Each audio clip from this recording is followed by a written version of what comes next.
somthandazo wokuvuka yimini mayibenhle kwabangcwele bandle elithobekileyo likamenzi wezulu nomhlaba sesiyamdumisa manje odunyiswayo imihla yonke amen yesilandelo sebandla uNkulunkulu onamandla wonke Yesu bonke bamkhonzayo busisa ukuvuka kwethu kwanamhlanje usigcine ngomsa wakho amen anathi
naso ukuvuka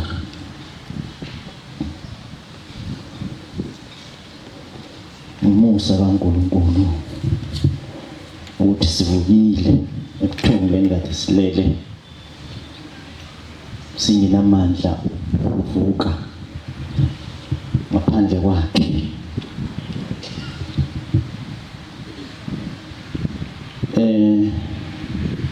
Umusa kaNkulunkulu ukuvuka.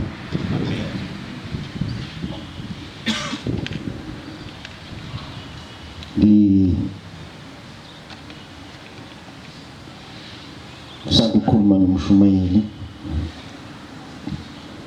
usokhaya enginikeza umhlahlandlela ukuthi njengoba sihlangene namhlanje ngosuku olumnandi oluhle, unginikeza umhlahlandlela ukuthi inkonzo kaNkulunkulu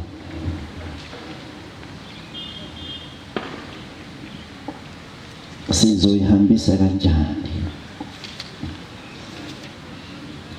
Uthi umshumayeli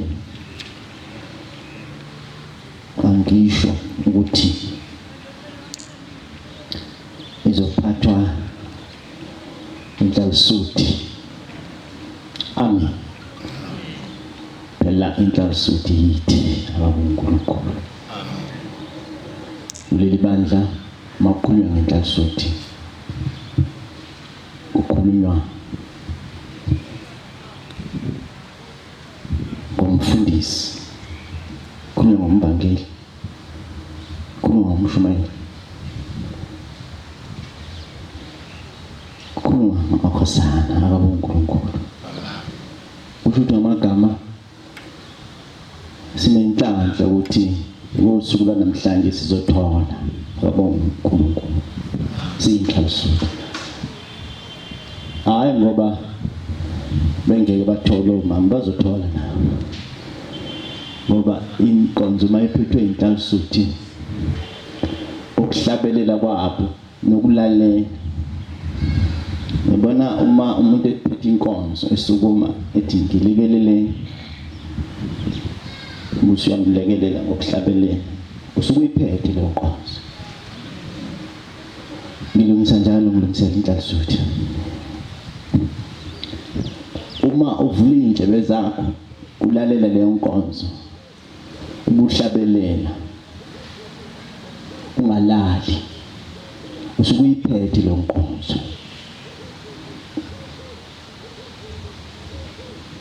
Okubaluleke kakhulu inkonzo yanamhlanje inkonzo yokuzala kobuNazaretha akabuNkulunkulu. Lento eniyenze la ekhaya angazi ukuthi uthe manguthola umlayezo ngomshumayeli ngezwe ukuba mnandi emoyeni wami engitshela ukuthi kuzoba khona le nkonzo. Ngezwe ukuba mnandi ngoba iyimvela kancane, kodwa ingakasukumi inhlalisuthi bengifisa ukuthi ngisho ukuthi le nkonzo akuyona isikhumbuzo yebo, kodwa akusona isikhumbuzo sokukhala.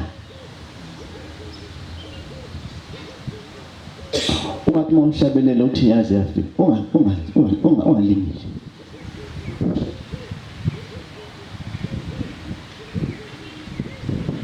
Angasenze ukuthi yazi yafika leyo mini ngizothi umshumayeli akuhlanze phansi mhlawumbe. Ngoba kuyona le nkonzo yokuthi sikhala. Le nkonzo efuna uthi 152 bese ngihlala phansi. Yabona nje izolo silele sidlile thina izolo, sibavile ngamazwi ashisayo akabuNkulunkulu. Kufanele kube khona lo mehluko mfowethu. Angithi umshumayeli uthi angeze umhlahlandlela,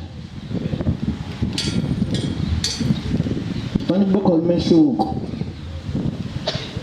kule nkonzo kaMarch 10 yokuzalwa kuNazaretha nenkonzo kaMarch 2 so ngoMay 2 yakhala Jerusalem bedile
ngiyakhetha inkosi enkulu uNyazibizo amen Banazaretha siyabonga nathi kumenywa kule nkonzo emnandi kangaka inkonzo enhle kangaka inkonzo yokuzalwa kuNazaretha ngibingelele ubagcotshwa ngibingelele kumvangeli inkosi ngibingelele bashumayeli ngibingelele kumama bakhokheli inkulunkulu hlalisuthi intaba epheza amen Banazaretha amahle asezulwini ngizocela ukukhunga ingilozi ngevesi elilodwa ngoba sisina siyadidelana sibaningi Banazaretha ngicela ukhuba lapha ehlebelelo 90 kufikeni kwethu kulelizwe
Banazaretha yokuzalwa koNazaretha uPombela isibela samampondo owasungula lobuNazaretha bathi abadala mabesitshela bekhuluma ngoPombela bathi wake wathula lifika izwi kuye limtshela ukuthi sekufanele ahambe manje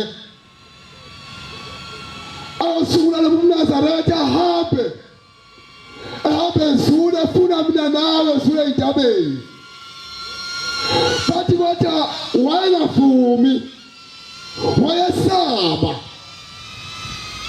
kodwa izwi lamphoka abona ukuthi sehanjelwa zingane zakhe into eziningi zakhe seziyalahleka, kodwa wasephoqeka ukuba ahambe ashiye yonke into wena yonke into, kodwa kwakosa ukuthi ayishiye ahambe zule efuna mina nawe. Uthi omunye ubaba lapha ngakithi efikile ekhuluma ngendaba kaBhombela, inkosana uMnayi ithi lapha kuba ngasamthetho kunobaba waKhumalo wambona uBhombela. Uthi ke lo baba waKhumalo waxoxa indaba. Uthi esemncane eNazaretha, uthi wathi esemncane kwase kufika ukugula kuye, wagula engasilo eNazaretha, wagula kakhulu eNazaretha. Bathi wagula kwaphela isibaya, kudayisa inkomo, kwenziwa yonke into ezalwa kucinga impilo yakhe, impilo yayicinga eNazaretha. Akafika uShefe wawukhipha inkomo uhambe uye enyangeni befuna impilo, bebiza inkomo babize lokho efuna impilo, kodwa uthi ukufa kwangaphathelela ndawo.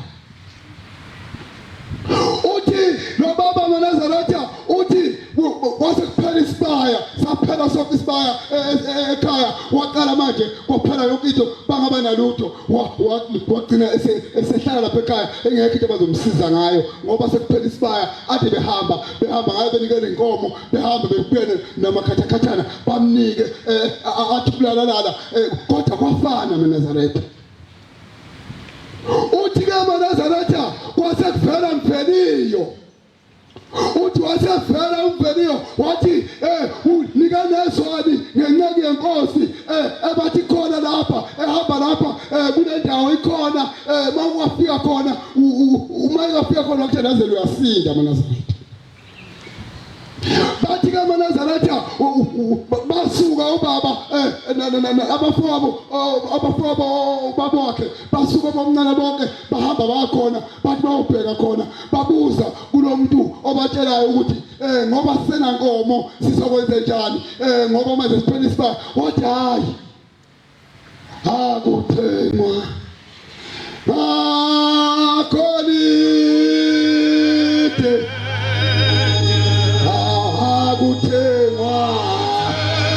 akuthengwa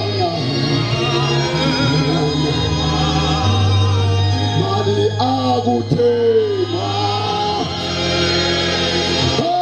akholite,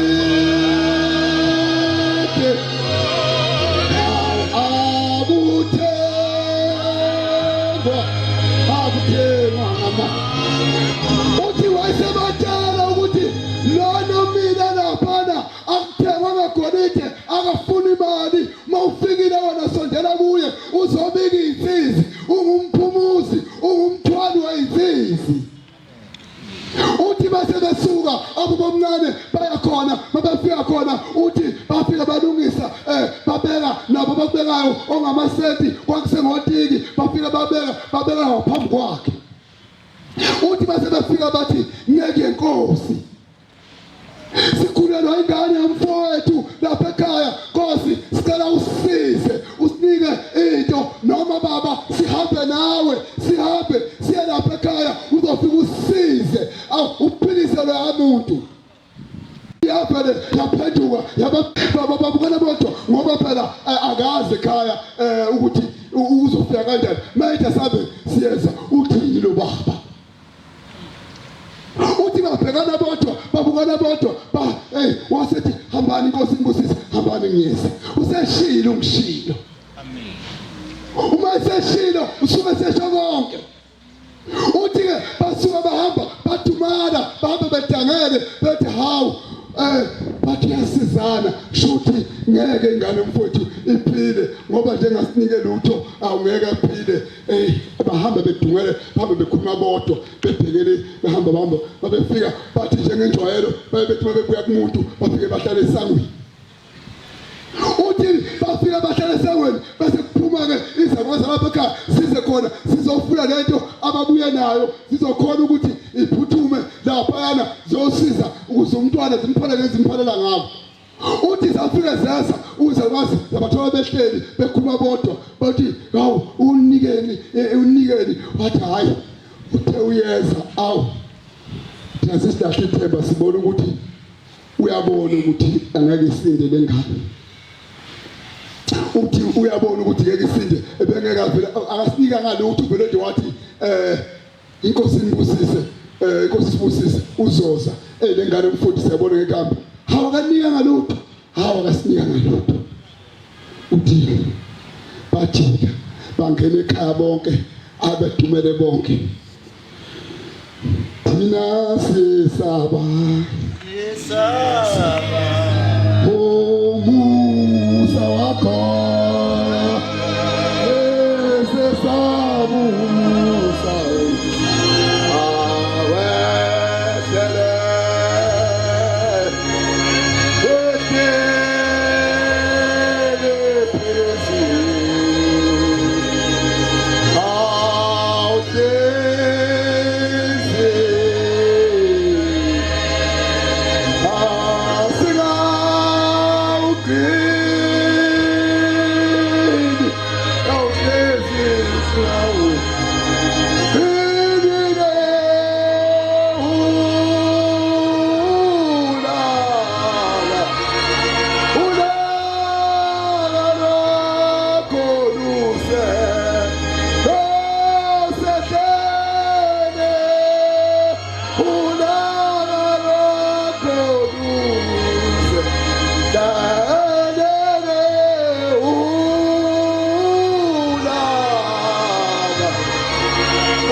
baba wakhumalo wangena endlini waseyinto ehlala yedwa endlini yayingakhona ukuphakamiswa yayenziwa yonke into ngisho funa ukukhama wayebanjwa yonke into wayegezwa esehlala yedwa ngoba umuntu mayingaganiwe uhlala kuthiwa bonwa ngokusa kwasekubona ngobuso umuntu bangaganiwe vele kuthiwa kubona ngobuso wayelala yedwa endlini kuphuka salukazi lesekuseni sabe sivula umnyango masivula umnyango besimbone sithi hawu usaphefumula angithi mawuganile kuthiwa ngiphula kuyembezo uma uganiwe kuthiwa ngiphula kuyembezo ngoba usuke lapha uma usugula la eduze kwakho umama uthi ngiyagodola akwembeze uthi ngiyashiselo akwempule angiganiwe phela ma uyishimane uyimpohlo ukuthiwa ngiphula kuyembezwa uthi wayeselela yedwa ehlala yedwa phethini vele kwakukubi uthi wathi ebusuku baba wakhumalo uthi wezwa kuvuleka umnyango kukhona into evula umnyango kakhulu wezwa kodwa uthi wayengakhona ukuphakamisa ikhanda uthi kodwa lapho waphakamisa ikhanda uthi ngaphakamisa uthi ngabuthi ngibani umuntu ovula isibalo kabuhlungu kangaka ngibani uthi ngathi ngaphandu uthi ngabona isithunzi ngabathi ngabuka ngoba kusebusuku ngodwa ngumuntu lona wenziwa yena ngakhuluma angifundele umthelezweni wokulala 32 uthi wafika wavula wasema wasethi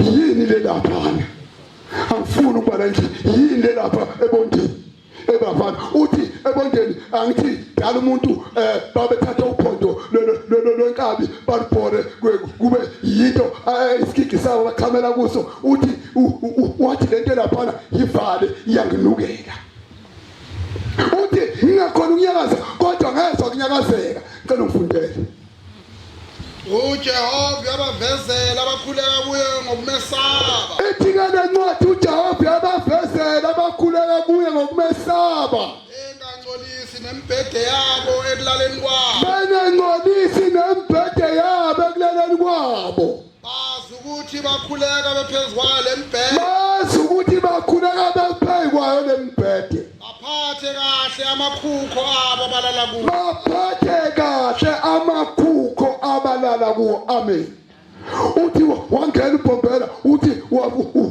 lo muntu emusi ngabe ngibalo muntu uthi wathi sukumfanele yanto yanginukela angifuni ubale nje lento yanginukela uthi wasukuma wathatha ingubo eyayikhona wafika wayiguga wayigiga uthi mayekade wabuya wafika uthi ngafika ngabuya endaweni yami ngalala uthi ngazumeka ubuthongo uthi ngangikaba manje uthi wafika wenza njani uthi ngazumeka ubuthongo obumnandi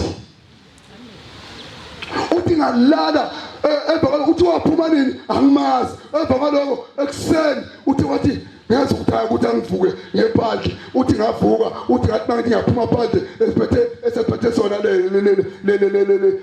eyochitha uthi wathi mayithi isakwazi sadibana naye isakwazi samamaza kakhulu sathi hawu yayi samamaza kakhulu isakwazi ngoba abantu bamamaza bonke ngendlela esikhala ngayo isakwazi bathi abantu hayi shuthi sehambile ingane baphuma bonke abantu wadibana naye ehambela nje ephila ekhombisa nje ukuthi awukho lutho uthi wafika wajela phansi uthi bamamaza waphuma bonke abantu nomakhelwana beza begijima bephuthuma kuye bezobuka ukuthi bezenjani uthi masefika khona wafike bathi hawu kwenze njani abantu bethi hambile ningane masefika bamthola nangu ukhona uyabachazela mayisembekisa ebekisa uthi umuntu benje ngimbonile bathi hawu yiyo leneke Nkosi ade sikuye kanti ngibani lona kanti ngibani manje sikhuluma ngayo uPompela isitimela samaphondo wafika ubaba bengamazi bakwakhumalo engazi khona kodwa wathi ngiyeza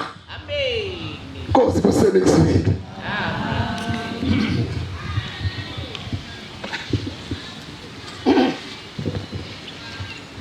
ma kuthandeke kuphamo kwabangcwele amen ngiyocela amaNazaretha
Ngiyabonga amaNazaretha kuNkulunkulu wasebuhleni bamaNazaretha unyazi lwezulu. Ngibonga ukuthandwa kwaleli thempeli laseNkanyisweni. Ukuba ngalolu suku olubaluleke kangaka lokuzalwa kwento enkulu, indaba enkulu emhlabeni. uNkulunkulu nathi asikhumbule ukuthi sibe khona sizoligubha lelo suku. Njengoba esho uMvangeli, akulona usuku lokukhala lolu, akulona usuku lokudabuka lolu, kodwa usuku lokujabula. Ukuba besemhlabeni ngabe sithi uChristmas, kodwa ngoba sisezulwini sithi usuku lokuzalwa kwendaba enkulu kaShembe. Ngithi uma ngikhuluma amaNazaretha kubantu ngithi ungalifunda iBhayibheli usuke nalo ekuqaleni kuGenesis uziyoma nalo kwisambulo egcineni. Ngithi uShembe kuphela owehla ezulwini wazokhanda isizwe, akuyona inkolo lesikuyona. Amen. Kodwa isizwe samaNazaretha. Amen. uShembe wehla nento eyintathu, abapristi nabapostoli nakho konke okukhona eBhayibhelini nongakusho abaprofeti abangazange beza nazo. Wehla no23, wehla no25, wehla no14 ngoba wayezokhanda isizwe. Amen. Uma isizwe singenayo intombi akusona isizwe leso. Amen. Uma isizwe singenayo unkosikazi akusona isizwe leso. Uma isizwe singenayo indoda akusona isizwe leso. Kodwa uShembe ngoba wayezokhanda isizwe wehla nalezo zinto, nasi siyakhula isizwe samaNazaretha sicela umhlaba wonke namhlanje. Amen. Le nkonzo esihlangene ngayo namhlanje okuyisikhumbuzo sayo owasikhumbula ngayo uNkulunkulu lolu suku lukaMarch 10 kwakuzalwa uNazaretha ngo1910, March 10 1910. Namhlanje u2026 uNazaretha uhlanganisa iminyaka eyi116. Amen. Uma eshumayela ekhuluma indaba kaNkulunkulu lo Shembe eseyintabeni zasentabazwe, uyayikhuluma indaba kaNkulunkulu iyazwakala kubantu. Kwaqala inkonzo noma amasonto ahanjelwa abantu bamlandela ngoba beyizwa indaba kaNkulunkulu ukuthi nayi indaba kaNkulunkulu kulomuntu. Amen. Bathe uma bebona befundisa izindlu zabo zisala ziba empty, basebetshela obasibabo ababebaphethe ngoba bengaphethe amasonto bona babeyisebenza befundisa. Bathe uma betshela obasibabo beyilandelela lento bayithola ukuthi njalo, base bembiza bezomshushisa bemthethisa icala. Wahlala isigcawu uNazaretha ekhona uBombela bemshushisa, kodwa ekugcineni wakhuluma izwi labalinye wathi lokhu engikukhulumayo ngithunywe uNkulunkulu ezulwini. Amen. Bathi uNazaretha wakhomba isihlahla sikaGamtrine esasimile. Wathi lesihlahla lapho sowakhona uma sike safa, lento engiyishoyo engiyikhulumayo iyophela uma kungeyona kaNkulunkulu. Kodwa lesihlahla uma sike sawa saphenduka saba yitshe, uthi uNazaretha ngekuphinde buye indawo. Amen. So fakazi maNazaretha siyasazi leso sihlahla sidla eHarrismith eDrobheni. Kwakungakabi idolobha, iStrat Warden Street ngase City Hall yase Harrismith. Sistine ukuthi iqiniso abelungu abalithandi babhalile imbhalo kodwa bakubhalanga lokho kwakushiwo uShembe. Wasuka uNazaretha lapho uShembe wahamba waphikelela ezweni lase laKwaZulu lapho uShembe ayemthume khona. Ngizonqampula nje maNazaretha ngoba indaba kaNkulunkulu iningi. Uma efika lapho wahamba elishumayela izwi likaNkulunkulu, wafika endaweni maNazaretha abathi indawo yasemsikazi. Lapho wafika khona amadoda ayisikhombisa ambona ukuthi akulona uhlanya lolu kodwa inceku kaNkulunkulu. Ayizwa indaba ayikhulumayo, ayihluphekile eNazaretha. Esikhathini esingaphambili into eyayihlupha abantu kakhulu kwakukuthakathana. Abantu babethakathwa, kwakhona nje abantu abakwaziwa ukuthi no umnomzana othize alifaka uma ethe ulibambe lingashona lishoni ngempela.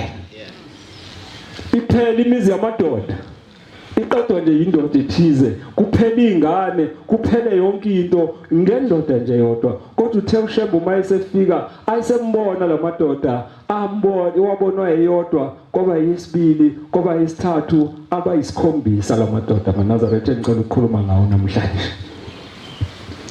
Athe uma esembonile uShembe wayesethi bantu bami ngicela ukuthi nginishiye la kule ngaphansi kwentaba zomsikazi ngihambe ngiyonifunela indawo lapho nizokwakha khona. Bathi wahamba eNazaretha uShembe isikhashana impela, kwahamba isikhashana ifuna indawo. Kwathe uma ifika endaweni yakwaBombo wayithola indawo ayibona ukuthi yinhle, wayesehamba eyoyikhonzela ebhunwini lakhona, wayithola ukuthi liyayidayisa, wayeseyithenga uShembe leyo ndawo. Uthe uma eseyithengile wayesethumela ukuthi hambani niyongilandela amadoda ayisikhombisa. Eza lamadoda afika ahlala kule ndawo. Athe uma efika kule ndawo eNazaretha wayesethi uShembe khombani la amanxiwa nifisa ukuwabeka khona. Akhomba wonke lamadoda ayisikhombisa. Eyodwa yakwaMyende yathe uma ikhomba wathi uBhombela ukhombe kahle kakhulu ngoba la ukhombe khona ngaphesheya kuleli yagquma kuzokwakhiwa isikolo. Wathi kuyohamba kuhambe emva kwalokuba sekwakhiwe leso sikolo bese kwakhiwa ikolishi. Ikolishi eNazaretha kwakuyi high school ngesikhathi esingaphambili kwathiwa ikolishi.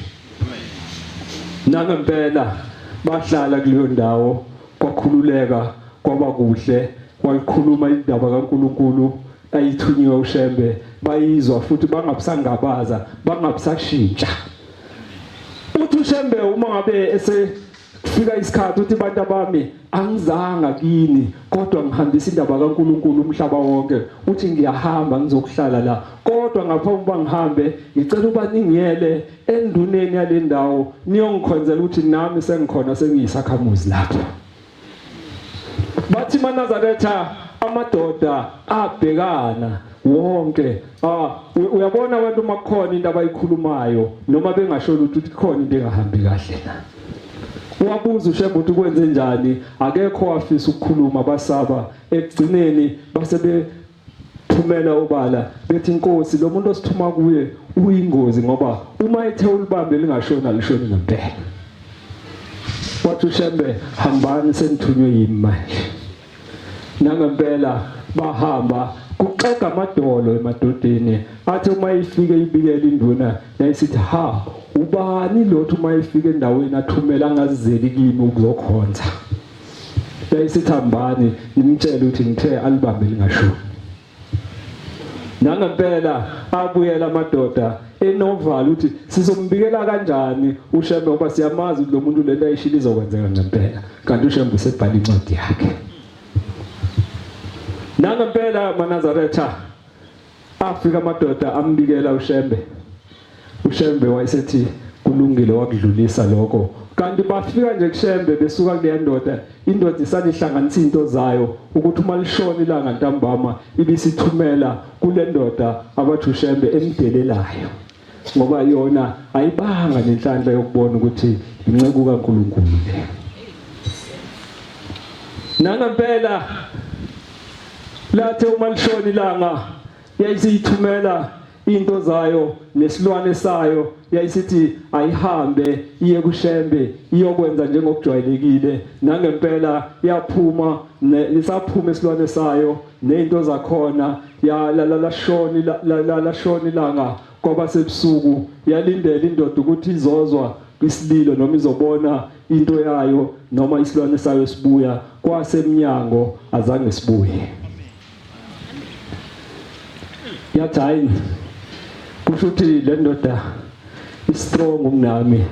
Yathi ngosuku olulandelayo yakuhlanganisa okwayikuhlanganisa yakuphinda kabili manje nezilwane zayo esizihambisa zabambili yazithumela kushembe kwasa amaNazaretha zingabuyanga yabona indoda ukuthi ayingangayo bathi yaqoqa ngalelo langa yahamba baphumula abantu umthakathi zijabile namhla izitha zethu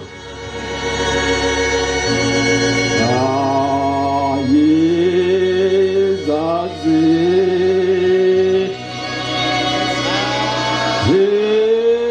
zitekisa ngathi asisazula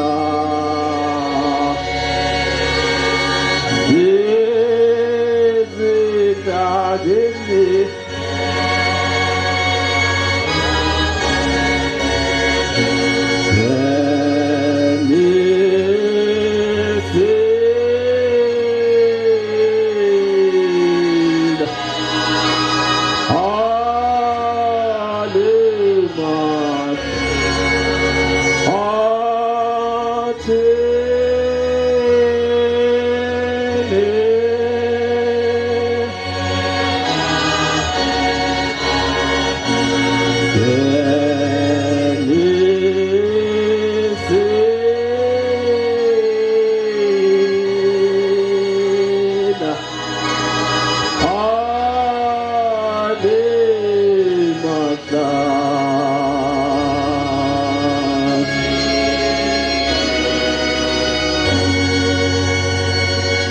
ushembe amaNazaretha uyazi akafani nami thina siyacabanga.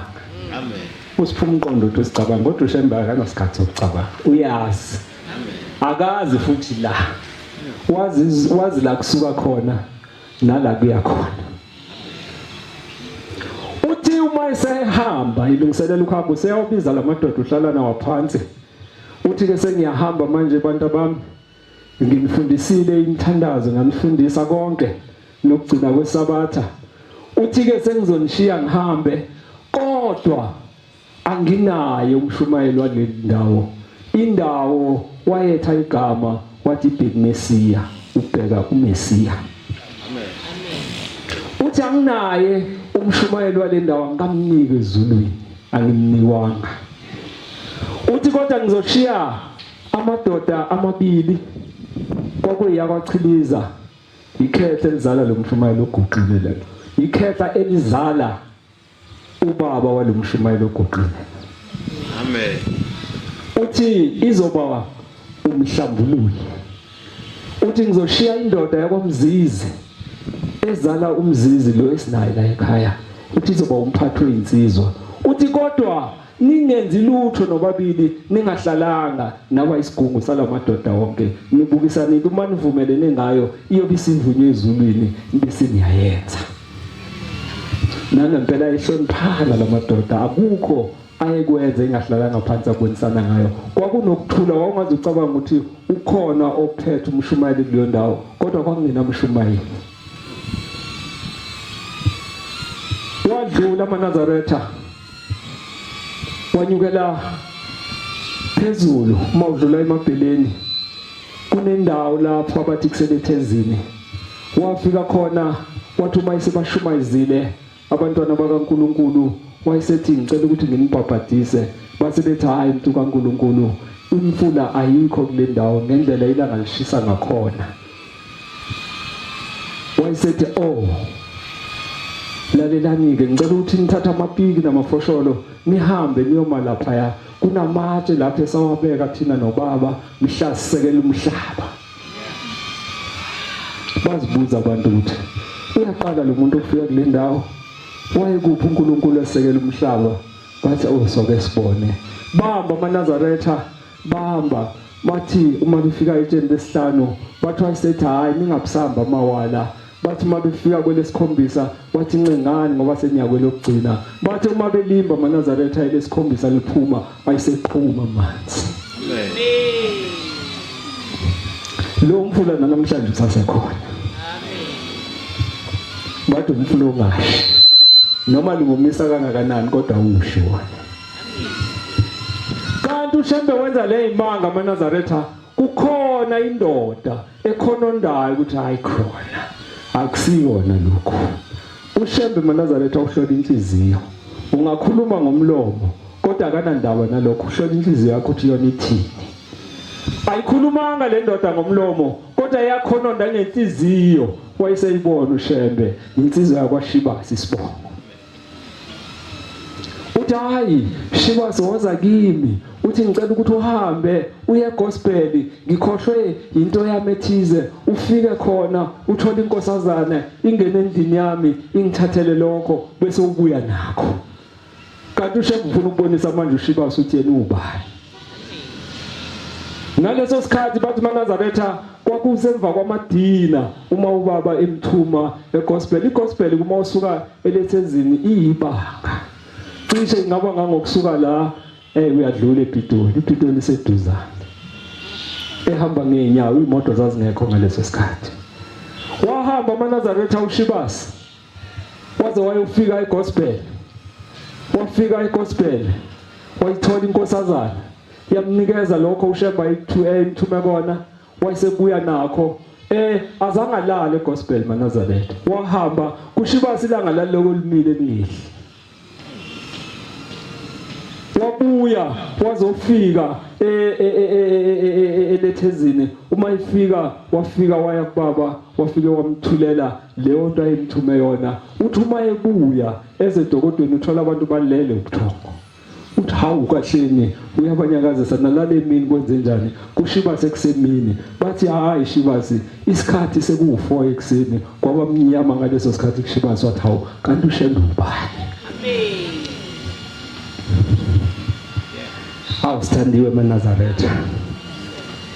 Usithandile uNkulunkulu. Wasithandela into enkulu kangaka.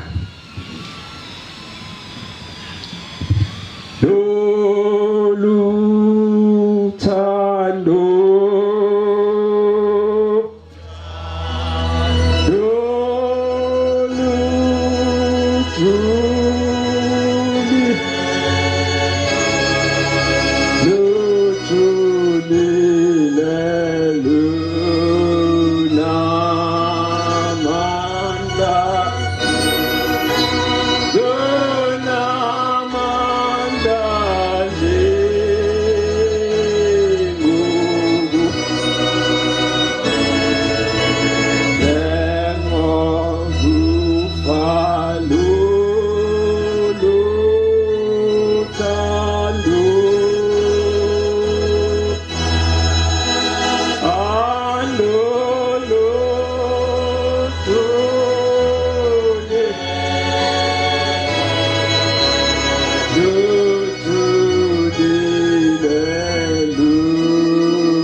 amaNazaretha ekhuluma indaba kaNkuluNkulu ezintabeni zaseNanda. Wahamba amaNazaretha kwafika ukuthi usefuna indawo yokuthi akhe manje yakhele amaNazaretha akhe umuzi endaweni yaseNanda. Kodwa abefundisi beenkonzo bamchitha, nabantu bendawo bonke bamchitha, babephethe indawo amakhosi nezinduna bamchitha amaNazaretha. Bathi wazwelwa yenye insizwa nje eyayithenge indawo seyihluleka ukuyikhokhela le ndawo. Yayisithi hayi umuntu kaNkuluNkulu, ngiyabona ukuthi uyahluleka ukuthola indawo, ngicela uthathe nayi indawo mina ebengiyithengile sengiyahluleka ukuyikhokhela. Bathi amaNazaretha wahamba waya kulo ayithenge kuye, bathi wayithenge endiyeni igama layo uPhasalia. Bathi wathi uma ifika endiyeni elixoxela laselibuza ukuthi pho manje uzoyenza njani. Wayesechaza ukuthi hayi ngizoyinikeza uShembe. Wayesethi awukwazi ukuthi uthathe indawo uyinikeza umuntu, wambiza ngalamagama esasibizwa ngawo qha. Wayesethi ibuyisele kuthina phela uma isikuhlula indawo. Wayesethi cha, angiyibuyiseli kunina. Wayesethi ngizoyinikeza uShembe. Wayesethi yini lebalulekile ngalo Shembe? Wahamba nje impela ngonyawo lodwa wathi uyisa kuyo. Wayesethi hayi, ukhuluma indaba kaNkuluNkulu ephilisayo futhi eyethu thina abantu. Bathi le ndiya laselithi langenwa umoya kaNkuluNkulu le ndiya uPhasalia. Laselithi hayi awumbize, ngifuna ukuthi ngimbone naye nami uze naye la. Le ndiya amaNazaretha laligulelwa ingane yalo yayisishosha, inyawo zayo zincane, inebala elimhlophe, ingenalo ibala lamandiya. Amandiya abantu bayawazi, analeli bala nyana ongathi lithi alithathe leli lethu.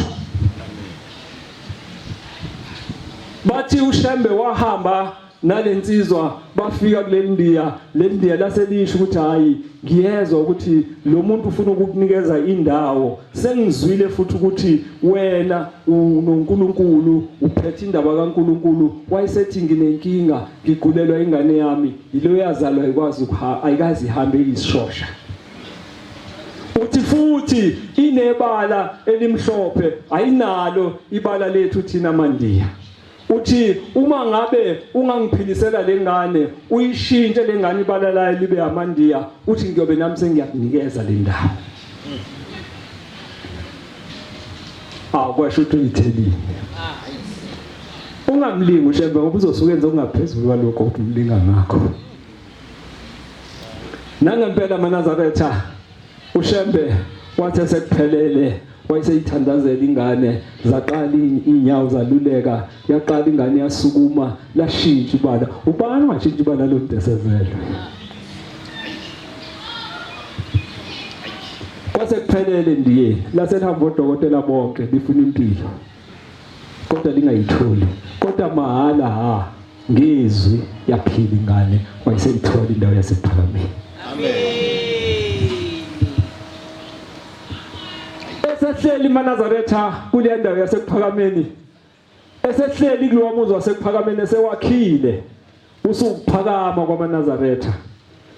Ngelinye ilanga insizwa yakwaNgcobo eMaqadini isebenza eMajantini endaweni lezi zamandiya, isiya eThekwini, isiyambona lo makoti uhlala njalo ekhala, kodwa ezifihla uma ekhala, imbona kodwa ingashona utho le ndoda, naye njengathi ayiboni. Ngelinye ilanga isiyambuza ukuthi hayi yini usizo olungaka, njalo ngeke ngikubone ukhala, kwenze njani? Wayesefihla wathi hayi lutho, kusuke ngingakhali nje, kusuke nje mhlawumbe uyabona. Wayesethi hayi khona, ngicela uphumele obala, angiqali ukukubona namhlanje wenza lokho, sekukaningi.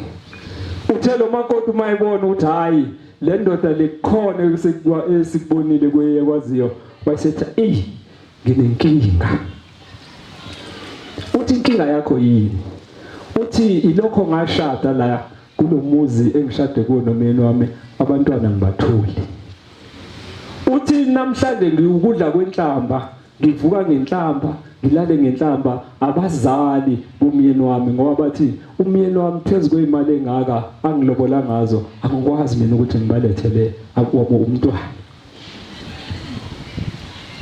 uthi hayi lalela kukhona uShembe mina engimkhonzayo enginethemba futhi lokuthi angakwazi ukuthi akuphe abantwana. Wayesethi hayi khulileka mntana kaNkuluNkulu, wathi ngiyabona uyangithanda uyangizwela. Wayesethi sihambe yonke inhlobo yodokotela angikhulumi ngala eSouth Africa uthi sesibuya ngaphandle kuyo yonke indawo uthi behlulekile. Uthi hayi wamncenga lensizwa kaNgcobo incenga lo makoti. Ekugcineni lo makoti wayesethi hayi shame angisale sengimenzela nje ifavor ngihamba ukuze angadumali. Nangempela umakoti wahlala phansi nomyeni wakhe wamxoxela, umyeni wakhe wamkhulula ukuthi hayi angahamba. Nangempela bahlela nalensizwa base behamba beyephakameni. Bafika amaNazaretha ephakameni bathi bayithola indlamhlathi kaMayekisa ihlalele nje lapho idlela inkobe. Inikelisa bathi yanikelisa lase lifika leNdiya labika usizi lwalo walilalela uShembe wangalinaki iManazaretha waqhubeka wanikelisa lase limala nomakoti wendebe ukuthi hawo uShembe kanti akanginaki bengishilo kodwa nakule ulokhuzana uNgcobo uthi vele lento esizela la ayikho. Wahlala lapha umakoti